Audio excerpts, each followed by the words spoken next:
And I do think that while our democracy has never been ideal, going in the wrong direction is really quite scary.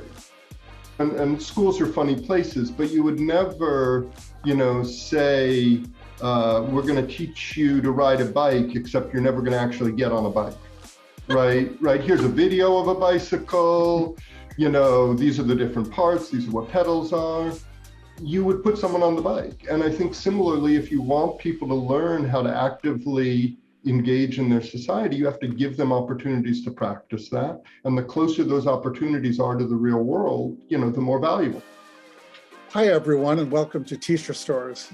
Today's episode is part of a special series we are running with educators, policymakers, and a whole range of experts on an important and timely question. That question is, what can schools do to help save our democracy? I'll be talking with my guest about a topic that seems particularly critical right now, given the current state of politics. How and why should our public schools get students interested, knowledgeable about, and involved in civics? Let me introduce today's guest. First, we have Joseph Kahne, who is a professor for education policy and politics at the University of California at Riverside, and is co-director of the Civic Engagement Research Group. Dr. Kahne is one of this country's leading experts and researchers on civics education. Joe, welcome to Teacher Stories. Great to be here, thank you. Our second guest is Alejandra Frausto, a former public school science teacher, and now the manager of the project-based learning for the Chicago Public Schools, and that's within the Department of Social Science and Civic Engagement. Hi, Alejandra. Hello. And finally, there you are. Finally, I'm pleased to welcome Eve Vankley. Eve is a veteran teacher currently teaching 7th grade civics in Panama City, Florida. Welcome, Eve. Hello, good to be here. So before we get into a discussion about what good civics education looks like and why it's important, I want to pose some questions about American democracy and what it means to our guests and whether they're worried about its future. So Joe, when you think about living in a democracy, what does that mean to you? Oh, it's a great question. I mean, I guess I think about democracy in two ways. First, that it's very much about sort of institutions and government, having that government be elected by and responsive to the people, and that there would be, the rule of law matters, systems of fair election matters. So that's a piece of democracy. But then there's also a second thing that's sort of democracy as a way of life. Are people interacting with one another in ways where they're working together, collaboratively, with respect for one another? Are there collective efforts? Are all people's priorities being valued? Those are things that we might think of as a democratic community would have those features. So I think democracy can operate on both levels. What would life be like in America if our democracy didn't exist anymore? Yeah, I mean, I think a lot of sort of one of the famous sentences, about democracy is that it's the worst form of government, except when compared with everything else. And I think what that speaks to is the fact that, muddling through a contentious democratic society is not always feel ideal, but it's a lot better than having an authoritarian ruler get to make all the decisions. Or it's a lot better than having a huge portion of the population not be able to have any say in what happens. And I do think that while our democracy has never been ideal, and we need to be clear about that, and is an ongoing project, going in the wrong direction is really quite scary. And unfortunately, we're seeing signs that may be occurring. So,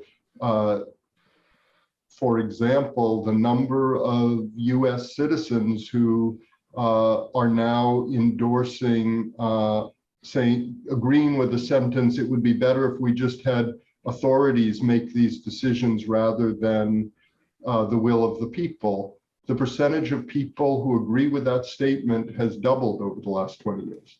Wow. And so I do think that we're seeing both in the institutional level, but even among the population, less of a recognition of just how valuable democracy is. Let me go to our other guest, Alejandra. When you think about living in a democratic society, what does that mean to you, and why is it important to you? I was thinking a lot about that. And I think for one, I really kind of stopped at really saying, really, we're in a representative democracy, right? Like we're not really in the democracy that I would read about in a book, right? So I think to some of what Joe was saying, that it's always been an imperfect democracy, right? I think for me, it starts with that, with asking questions and being critical, because if we have representatives, then the question has to be, well, what do they stand for and for whom? As a science teacher, I asked myself a lot, am I teaching this for promising STEM students who might have a career, who are going to come and, help us, address our health issues? Is it for community and community transformation, right, and self-determination? And what's the role that science? What does science play? What does science have to do with dismantling those inequities that we see? And so I guess I would say that for me, I've grounded myself a lot in the question para qué, para quién, right? For what and for whom do we do things, right? Whether they're institutional things or things that we do for ourselves and the people that we love in our democracies and in our schools. So if we're living in a representative democracy, that means constantly asking ourselves those questions about our policies, our structures, our institutions, our elected officials, and then asking ourselves, well, what's my role, right? What are my responsibilities? Because if I don't like the answer to some of those questions, then I want to be able to use my intellect and my genius, right? Our curiosity, the fact that we're very different, right? Our heterogeneity, to really challenge and reimagine to what we do want to have, right? That's what's so great about this idea and this goal of a democracy, is that we can always envision and kind of imagine towards that something better, but we need to start with the reality that we have. Alejandra, thank you for that. And I'm looking forward to hearing about your work in getting kids involved in civics and actually doing civics, and how that connects back and in your mind strengthens or helps preserve our democracy. But Eve, let me come to you and just have you reflect a little on the same questions that I posed to Joe and Alejandra. And I really think that starting at ground zero with the kids this age, you need to show them that they have the complete ability to be engaged in a democratic society. Do I feel like our democracy is in danger? I see beautiful young minds in my class who just are magnetized to civics. Once they feel like they can really be involved, even at this age, they just eat it up. And so I have maybe a pie in the sky thinking about our democracy, that I think these kids really can engage and they can understand why they need to engage, because when they leave my classroom, they're just ready to go. They want to know what the next thing is. So we're going to come back and actually have you describe in a concrete way an example of what a civics engagement looks like. And so I think our listeners will have a sense of what it really means to have students engaged and why they come away from your class wanting to be more involved. And I guess we'll ask a question of all of you. Isn't that something that anyone, whether they're conservative or liberal, would want for all students to be engaged? It's about engagement and being involved in the process, not about what political positions they happen to pick up.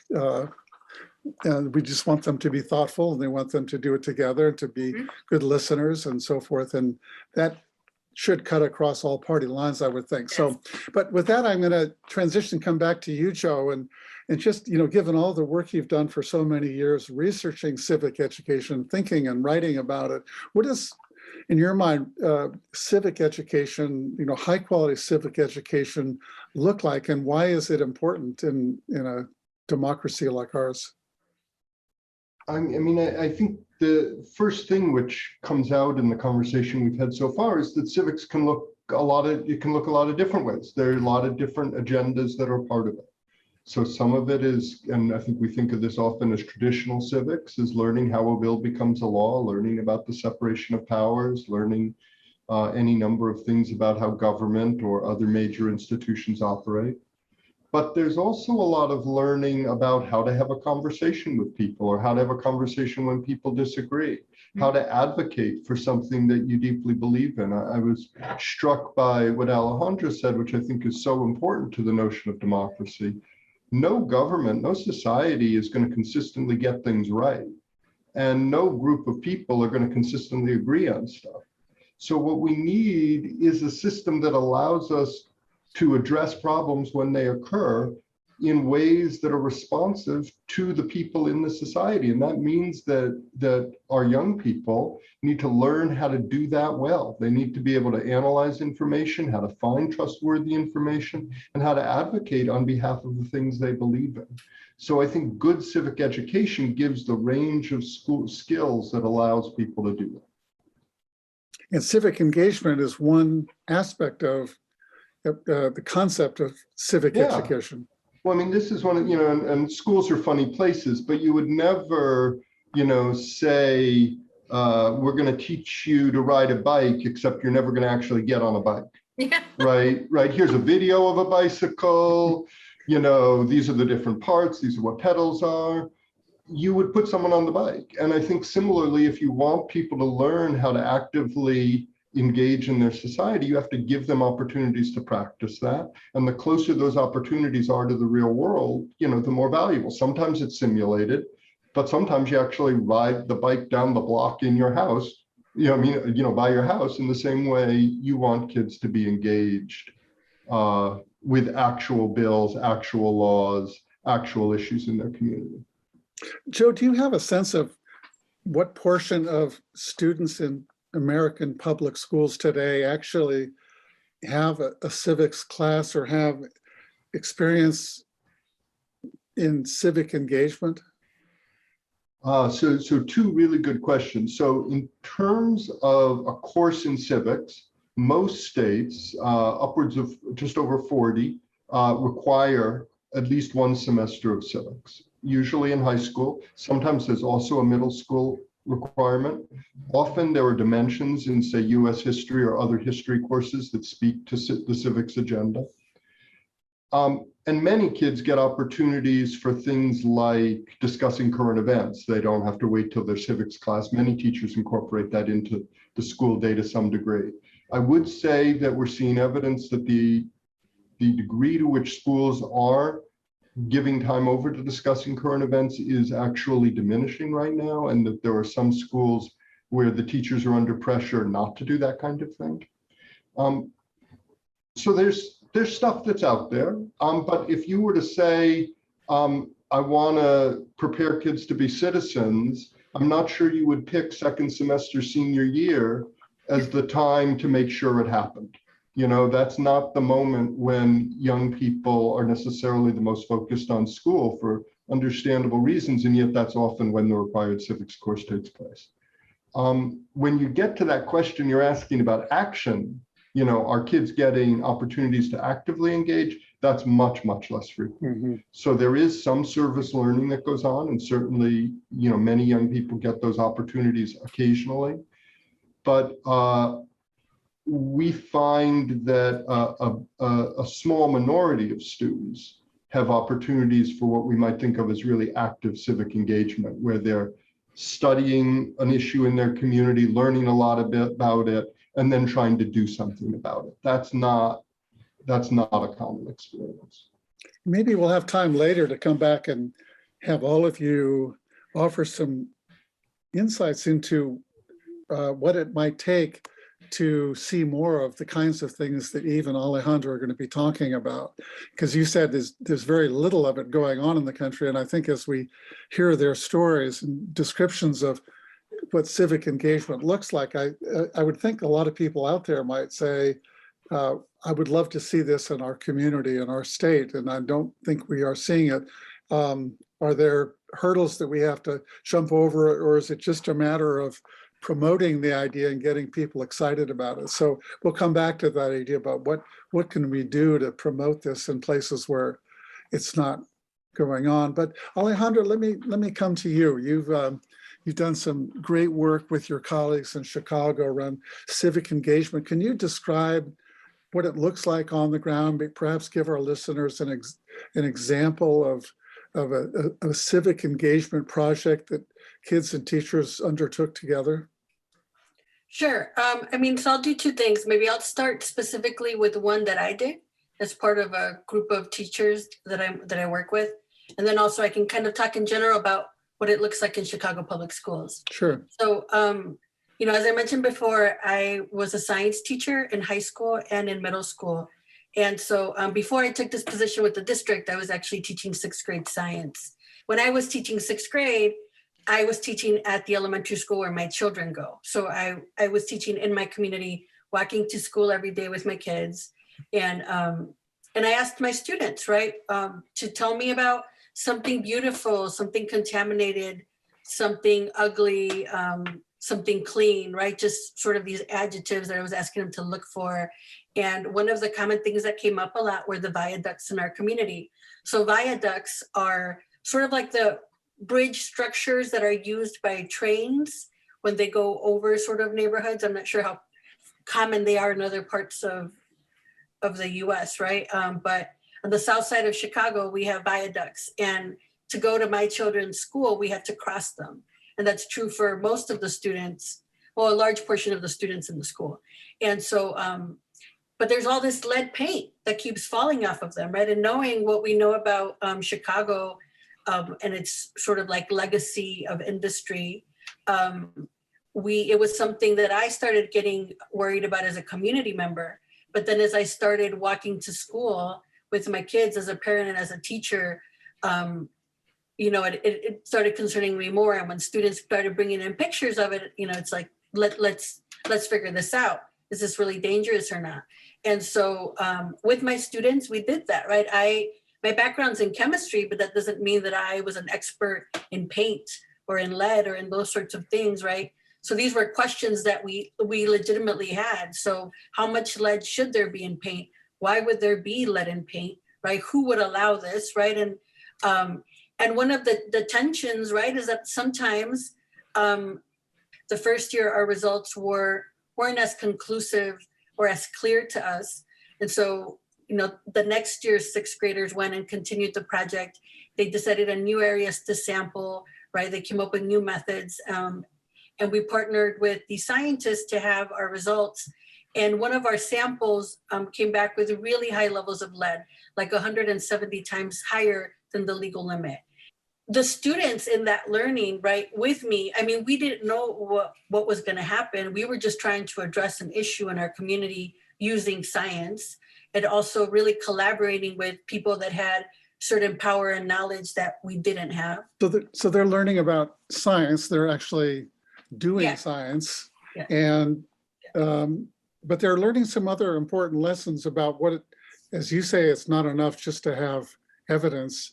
Then you have to change people's minds and you have to figure out how to work in the system to bring about change if change is warranted, if people's lives are at risk, right? So they're learning those lessons, which are equally important, if not even more important. And thank you for sharing that, Alejandra. I think it's a great example of the kind of civics education that Joe was talking about. But Eve, let's come to you and have you described something that you've done recently with your students. And I remember the story you shared with me had to do with water as well, but it was a different problem related to water, right?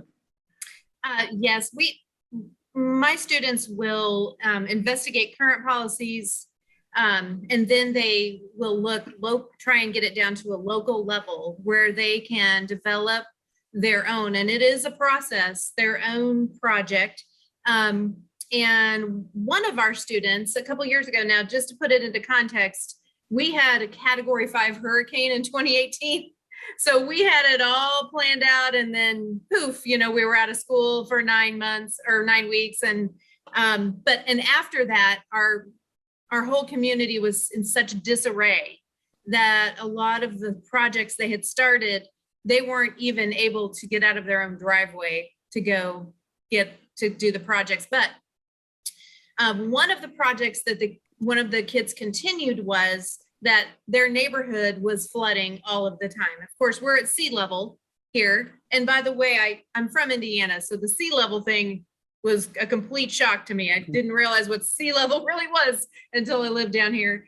But the ditches would flood up over the road, and the neighborhood adults were constantly contacting the city and asking for help. And a contact to the city is a phone call complaining and then hang up, and then that's it. And why aren't they doing something? And so the initial question we started was, why aren't they doing something? So that's where we went back to policy and the civics aspect of it and said, okay, let's look at what the local policies are for how to contact, what to contact, who to contact. Are your parents even calling the right people? So we, again, go back to that very, very ground zero level with middle schoolers. Let's start at the very beginning for each project. And let's look at the policies and do the research before we just go haphazardly into, let's go clean out a ditch, which is what they initially want to do. I want to get my friends together and go clean out this ditch so it doesn't flood. But let's get down to the policy level. Let's get down to who really is in charge, who is really in charge of your district. What commissioner do you talk to? Did you know that there's commissioners for different parts of your county? I mean, they don't know any of that. And their eyes are just open constantly. So we did have one project where we had a young man very concerned about the flooding in the neighborhood. The parents had called. We never got a response. Nobody will respond. And I always tell them that's not acceptable. It's not acceptable for no one to respond. And it's not acceptable to just stop and go, can't do it. So let's have a can-do attitude. And the kids will pick it up from there. So one of my students did that. He looked for policy on how to contact. He looked for what the parameters were and why they maybe aren't going into these ditches to clean them out so that they can not be flooded anymore. One of the things that they found out was that to replace a culvert was going to be hundreds of thousands of dollars. They'd have to dig up the street, replace the culvert. The culvert was too small. All these things that the parents had never really known about and never really looked into, not faulting the parents. As a parent, I've got way too much to do. So, parents can't do all of it. But, one of the things the kids found out is the reason why this was happening. And so they learned a lot about the infrastructure of that community, why things can't happen. They made a choice to try and go in and clean all of that out, now knowing that there is a reason why it is flooding and that the monumental cost of that was exceeded more than the city wanted to pay.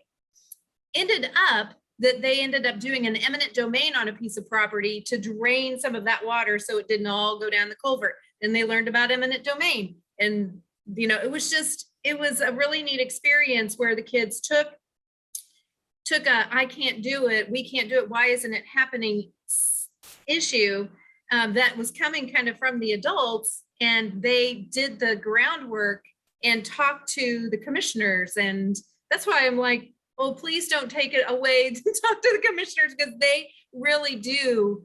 They go in, they call, they write, they email, and we do learn how to communicate. That's a big thing with kids now. They don't have a lot of instruction because of all the standards we have on how to communicate via email. What do you say? How do you ask questions? And I agree with Alejandra.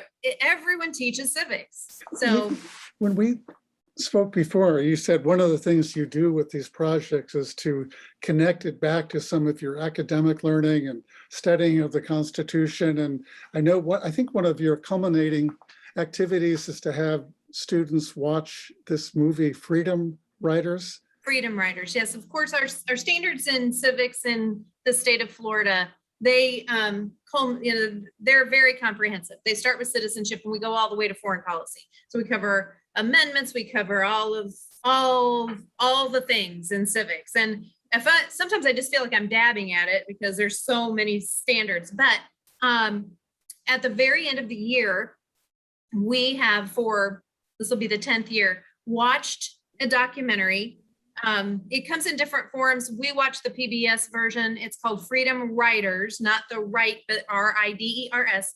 And it really does bring in the concept of constitutional discrimination, where we've been as a nation, different ethnicities and religious backgrounds working together. It brings in the 14th Amendment, the 15th Amendment, and we culminate with that documentary. And then the kids will do different writing prompts, and they'll do different projects where they explore how that one incident that's not really highly publicized, because none of them know about it, and some of the parents don't know about it, how that really did incorporate so many concepts from the civic learning of the year. And it's a fantastic documentary. I highly recommend it. I love the PBS version. They have a lot of things online too that can help supplement. So the kids really enjoy watching that. And in the end, they're like cheering and yelling, and some are crying, and it's just.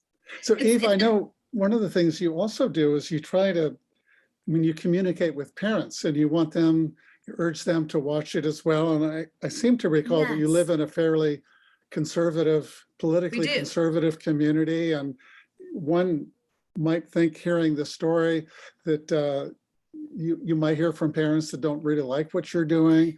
But in fact, you don't get pushback from parents, and parents appreciate what you're doing and enjoy watching this documentary along with their kids. They do. I have an actual QR code on the front of my first day syllabus that has it's the QR code to the video. So, and I tell them at the end, we're going to be watching this. Would love for you to watch it. Come on in and watch it with us. We didn't last year, but usually we do. We have 3 military bases here. We live in a pretty conservative area. And so you think the misconception, especially with military families, it's completely different. But sometimes the misconception is that in a conservative community, you don't address the discrimination that we've gone through in our country and some of the things that have happened. And I kind of meet it head on with this. And as long as, and this is, something for, new teachers even teachers who want to try something like this, is full disclosure and full transparency to your parents really does go so far. And I send a link out. I tell them weeks ahead of time. I have had very little pushback, very little. And being in a southern state as well, where there was segregation, and we talk about it, and I show them pictures of Panama City segregated, and their minds are blown because they're like, oh, not here. I'm like, oh, yes, here. So, we're doomed to repeat it if we don't talk about it. Of course, that's, the old adage, but the kids really do apply that knowledge and see it's all primary source video footage. It's not reenactments. And it's also the actual freedom riders who narrate the documentary. So you see them as older people narrating when they were younger. It's fantastic. And it brings it all together. And it shows that all people, again, somebody already said this, it crosses all political boundaries. Civic engagement does, all ethnicities, all religions. And that's a perfect example. And it's not a present day example. It is, a 70-year-old example. So that's 70 years. Yeah, 60, 70 years old. So they appreciate it because they see that we've always been able to come together under with constitutional issues, things like that it's not just a new thing, that we have done it in the past. It's doable to work together. And it's funny because somebody said something about that. Civic engagement has brought kids together who did not politically agree, because we do have kids that don't politically agree because, that's what they hear and that's what they know. But when you bring them together to do things for the community, common things, it really does cross all those bounds. Joe, I just would love to give you a chance to reflect on what you heard from Alejandra and Eve, and what your thoughts are about what they said. Thanks. I mean, those two stories are incredibly rich, and I can imagine for many teachers, they would be both inspiring and they might be intimidating. You know, we've worked with a lot of teachers, and some of them, I would say these two stories, you know, are really impressive. Young people have these experiences occasionally, but I could imagine some people hearing this and going, I can't do all that. That sounds beyond me. And I think what we find, and I know Alejandra works with a lot of teachers in Chicago, supporting them to get into this, is that it's not essential that the first time you do something, you do a 3-month project. And it's certainly not essential that you do a project where you're still in contact with kids when they're in high school and you're a 6th grade teacher. Young people need opportunities that might be a 2-day project. It might be read this, think about this, draft a blog. That might take a week. It might be, you know, let's just talk about how to judge the credibility of information you find online. Let's try to think about issues of equity with respect to tax policy, right? There's a lot of different things you could do that are more in the 2-day to 5-day range that help you get used to then building up to something that is a more experiential thing where, you know, ultimately kids are making presentations to their principal, or they're making presentations to a state legislator or a city council member or something like that. Joe, I wonder, would this qualify as a civic engagement example? Because I was thinking of this on kind of a micro level, but I interviewed a teacher several months ago who was sharing a story about talking with his kids about making change and being aware of things in their surroundings that they thought should be done differently. And after that lesson about that, they came back and the kids were upset about a school policy that the principal had instituted, where they just changed the lunch recess schedule. And it meant that the kids in this class weren't seeing their friends anymore at lunch.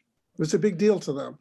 And so the kids asked the teacher, would you go tell the principal to change it back? And he said, well, actually, I think that's something, if you're interested, you could do it, but I don't think you should just walk into his office and say, we don't like that. So they ended up doing a survey of all the kids at recess to find out what they preferred. And then they tried to anticipate why they made the change in the first place. Anyway, they went in as a group to the principal with a little encouragement and support from the teacher, and made a presentation and had data about opinions from all the kids. And the principal was so impressed with what they did, and the fact that they understood why he had made the change in the first place, and decided to set the policy back the way it had been. And the kids were, so that's an example of a 2 or 3 day project. It's not about involvement in government. Also, it is about governance and people in power and figuring out how to interact. And so would that qualify? Well, I think it actually is in some ways, you know, the goal, right? There's a lot about that is just fundamentally at the heart of what we think it means to live in a democratic, you know, to have a democratic culture, to live in a democratic society, is a place where people feel they have agency to respond when something isn't going the way they want, and when they think there's a better way to do it. And the fact that in this case, the principal met with them, the fact that they got some support for how to make a compelling case, all of those things seem like powerful and important learning experiences. And I think they also speak to something we sometimes miss, that there's both the explicit curriculum, which I think these two examples really highlighted for us, and that's clearly a part of it, right? Are we doing things in the classroom, the lessons, etc.? But there's also the culture of the school. And in the same, you know, if you're spending all, you know, your 12 or 13 years in school, never feeling like people are responding to your needs, asking for your perspective, or anything like that. If the school culture doesn't embody a democratic ethos in some ways, then you're getting a very powerful lesson that I think is going to drown out any of the rhetoric that we might be able to conjure up in our textbooks about how democracy should work, because they're living something different. And that doesn't mean that kids should get to make every decision, but it does mean that kids have opinions that should be listened to and that should be engaged with thoughtfully. And I think your example highlights the potential power of that. Yeah, I think, and certainly the examples from Alejandra and Eve exemplify that. But you're right, those are ambitious projects, and some teachers that are intrigued by this might say, I'm not ready to do that. But and I know, Joe, you have some videos and you have some resources, and I just maybe you could say a word about that. But I want to assure our audience that when we post this podcast episode, I'm going to have you send those links to me so that if people can learn more about how to do what Alejandra and Eve are doing and what you're talking about. But can you say a bit about that video collection? Oh, sure. So we have a website that is just called ed4 democracy.org. And that website has videos of classroom teachers doing these kinds of action projects that Alejandra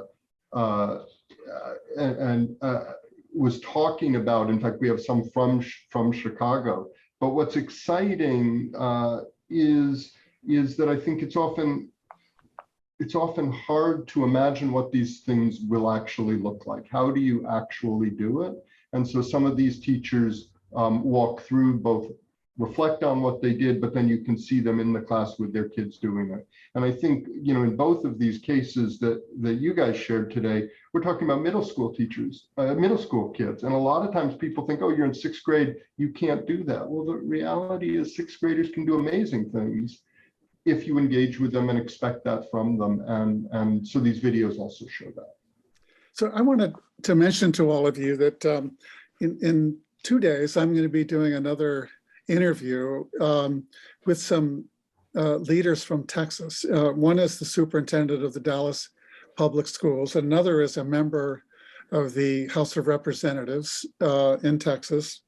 You've seen Texas been in the news a lot. There's a very controversial voting rights legislation being debated. But there was also a bill passed in June. It's HB 3979 that will restrict what teachers can do and talk about with their students in the classroom. And I wanted to read to you an excerpt from that bill and get your thoughts about it, because I think it would have very important implications for what the kinds of things you're talking about. And Alejandra, what you're doing in Chicago, and Eve, what you're doing in Florida. So here's what the bill says in part. It says schools may not require, make part of a course, or reward a grade for a student's political activism, lobbying, or efforts to persuade members of the legislature at the state, federal, or local level to take specific actions by direct communication. Now, if I interpret that correctly, if those laws existed in Illinois and in Florida, the kinds of things that both of you are doing would be prohibited. And maybe I'm not interpreting that right, but it seems to be a law that would prevent people from writing to their representatives or trying to get them to reconsider a policy or to fix a problem. And I'm just wondering if anyone wants to respond to that and has any thoughts about what they're doing in Texas with respect to that particular part of this law that was going to go into effect in September. I can't imagine that. I mean, right now we have in our standards that our students have to conduct a service project for the public good. It doesn't say specifically that they have to contact any kind of legislators or any particular person who would be a representative of us. But I can't imagine conducting any kind of service project where I guess I could come up with something, but most of my kids have to look at the legislation or the policy first. And where do those come from? They come from our representatives. So if you can't contact them and ask questions, or even in the end result, have some kind of persuasive piece to it, I think that would be pretty difficult. Yeah. Let me play devil's advocate for just a minute, or I shouldn't say devil's advocate, or just an advocate for that piece of legislation. How would all of you feel if a teacher at a school who felt very strongly about vaccinations, that everyone in their state should be required to get a vaccination, and if you didn't, there should be some sort of penalty? Or another teacher who feels exactly the opposite, that no person, no matter what their affiliation, whether they're, work for United Airlines, which just now required vaccinations, or a school district, no one should be required to get a vaccination. And the teacher felt that strongly and said to the students, if you agree with me, I want you to write to your legislators and try to persuade them, because it's so obvious, isn't it? And you can imagine two teachers pushing a personal political agenda and urging their students to carry out their own personal agenda. And if I was a parent or a legislator, regardless of the position, that would worry me a little bit. But I don't know that what you're talking about is that. But Joe, talk about that. I guess, Ken, I think your example, there's a lot to say about it, but I think it's a very helpful example. Because the law that was passed doesn't say it's illegal or it's a problem if a teacher tells students to advocate something that teacher believes should be advocated for. Mm-hmm. Those rules already exist. And if teachers do it, the community, the school board, the principal, their colleagues frequently say, you're crossing a line here. Or a parent complains and the principal goes and talks with the person and says, you can't structure your class that way, right? That's healthy. And I would say there's something important democratically about that, right? These are public schools. People are sending their kids there. Kids have a right to figure out what they believe. Teachers don't have a right to tell kids what to believe. But that's not what's being stopped here. What's being stopped is the idea that young people, after studying and learning about something, could practice exercising their voice to try to bring about the world they believe should exist. And that's the essence of democracy. And so what I guess really worries me about this example of this law is I think it speaks to the degree to which our legislators frequently have lost track or are not sufficiently concerned with protecting those democratic values. Now, I would agree that doesn't mean it's going to prevent all teachers from doing everything, but a lot of teachers are going to be scared when a law like that passes, and they're going to decide it's not worth it, or I got to be 20 feet from that line. I can't be 1 inch from that line. And I think it's going to prevent a lot of educators from feeling comfortable even discussing controversial issues or discussing, as Eve was saying, what do the people running for elected office feel about this issue, right? Even going towards those kinds of questions, which are the essence of being an informed voter.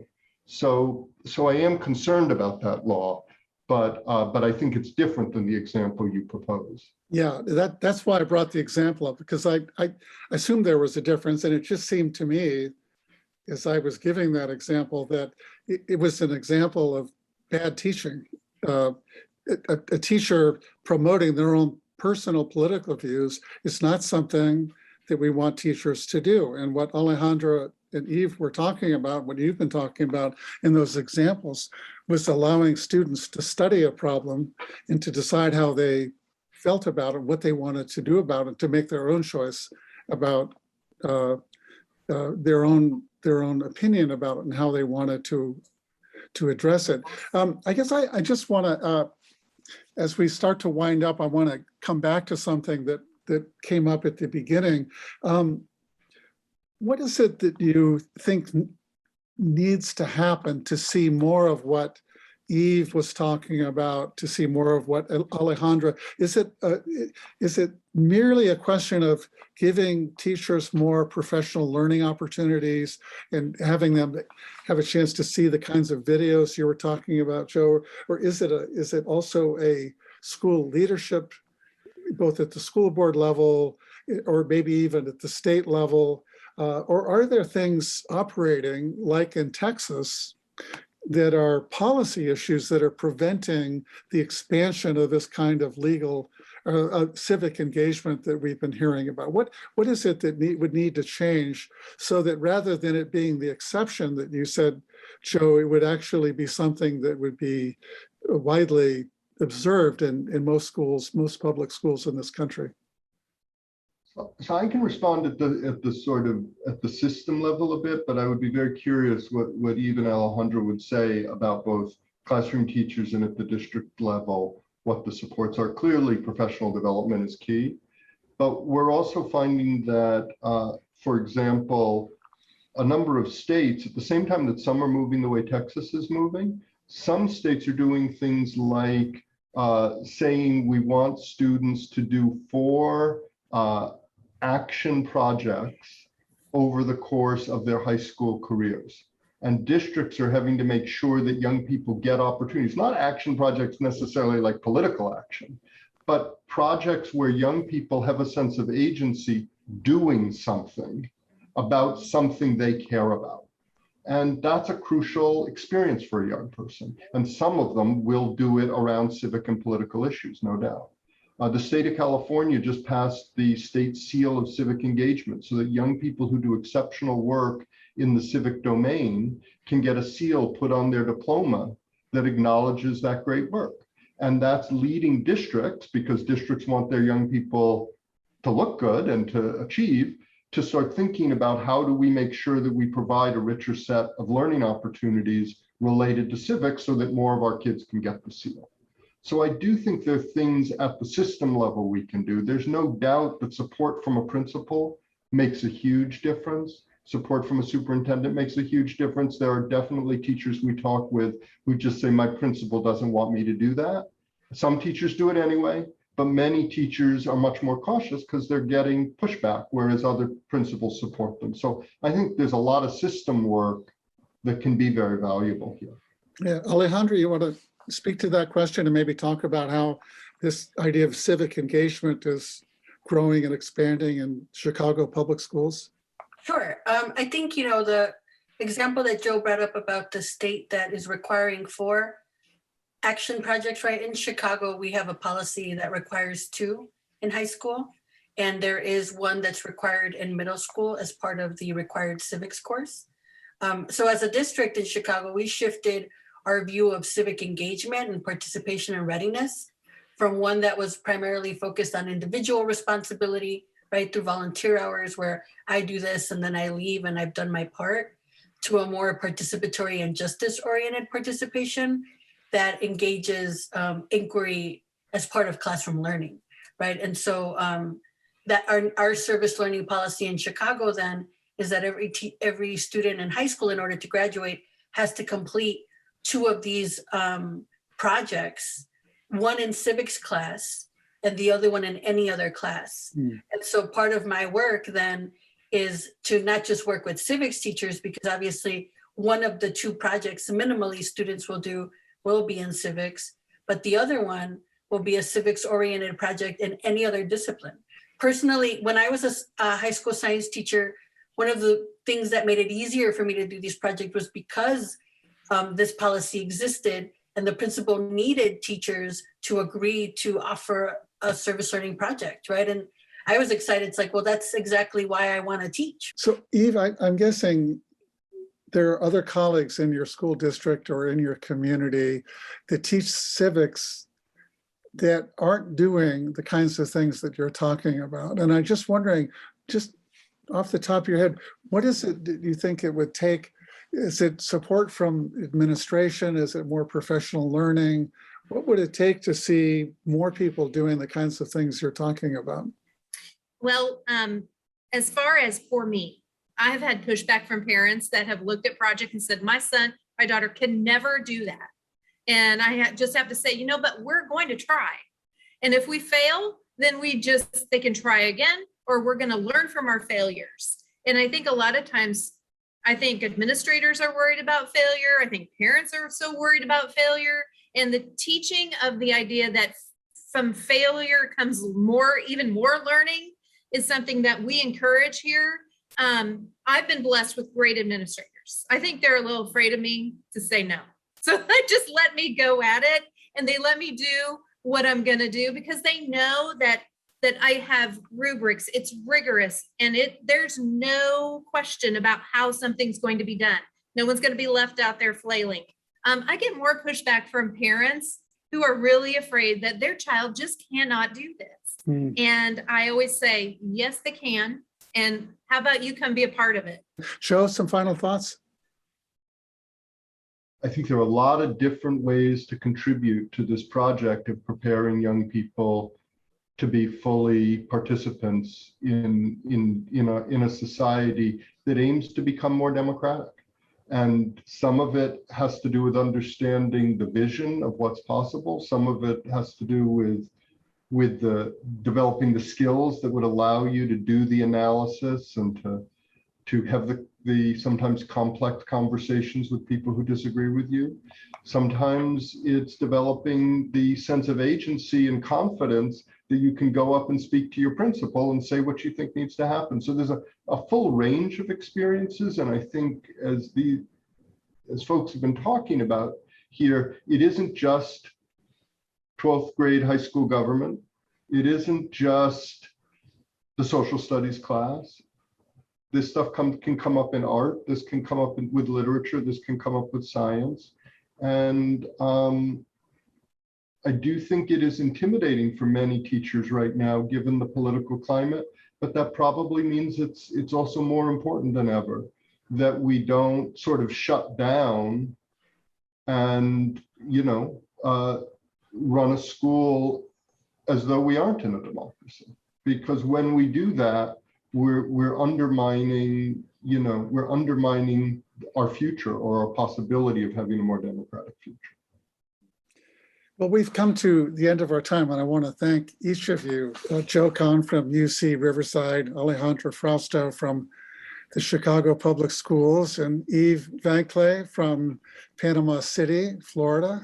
It's been inspiring and informative and a really important part of this ongoing series we're doing about how schools can help save our democracy. And I think you've helped answer that question today by talking about what civics education, what role it can play in helping to save our democracy. So I want to thank you for that. And I want to thank our Teacher Story listeners and viewers. We'll have this episode posted on teacherstories.org, both in video and audio format. It will be available on almost all podcasting platforms. And I hope you will tune in and continue to view the other episodes that we will be producing as part of this series. We've already produced one on character education. We're having another conversation, as I mentioned earlier, with some leaders in Texas, where legislation has been passed recently that will have a profound impact on what teachers can do in their classrooms and what they can talk about. So I think that will be an important part of our series on this question of schools and democracy. So with that, I'm going to again thank our guests and sign off and thank our listeners for listening. Bye, everyone.